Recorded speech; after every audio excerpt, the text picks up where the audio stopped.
Hi, welcome back to Blog Fix Friday. Blog Fix Friday is my quick Friday series where I share a tip or a trick that will hopefully make your blogging life a lot easier.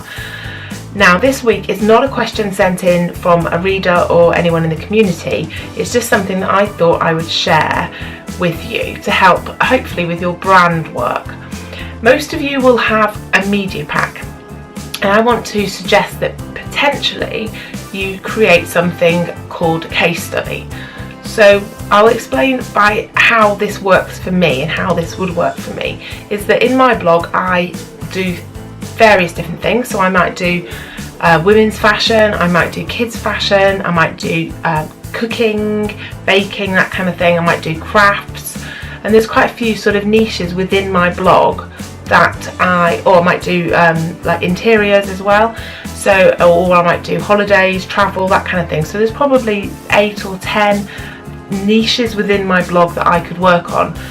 Now, if somebody wanted me to work on a fashion post, or I wanted to pitch someone, it would be really good and really quick and easy if I had a case study highlighting, which is just a document, say an A4 document that can be electronic, so that you can just ping it and then all your links will work.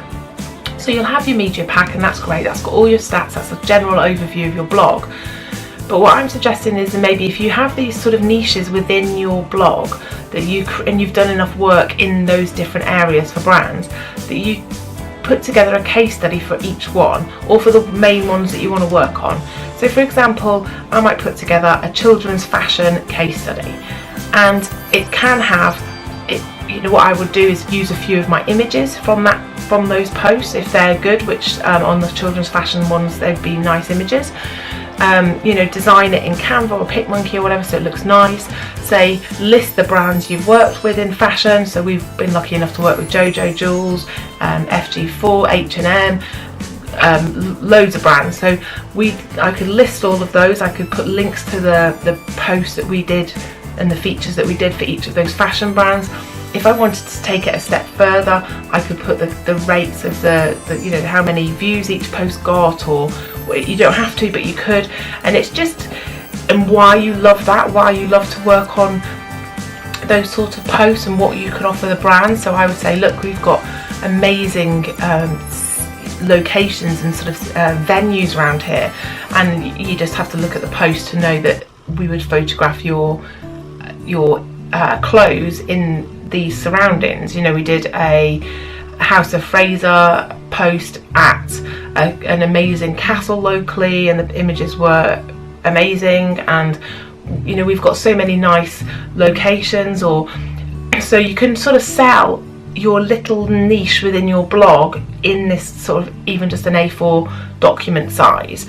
And then when you're responding to an opportunity, if they say, look, what have you done, or why are you a good fit for this brand or this particular job, you can say, look, I've prepared this case study, this is all the stuff I've done with kids fashion before, this is all my interior stuff, I've worked with really big brands like B&Q or whatever, and it's just it just creates a really nice document that really shows you're professional and you're serious about working for the opportunity, but does more than you'll remember to do at the time. I think that's the important thing when we're like, who have we worked with in that area, and you're trying to remember what you've done, and you sort of half write the email and then you do something else. And I think just having the document of, this is my case study on fashion, this is my case study on, it doesn't have to be called a case study, but you know that that's what it is really, of all of your different niches that you can then add to and build over time. When you get better ones, you can drop other links off, but it just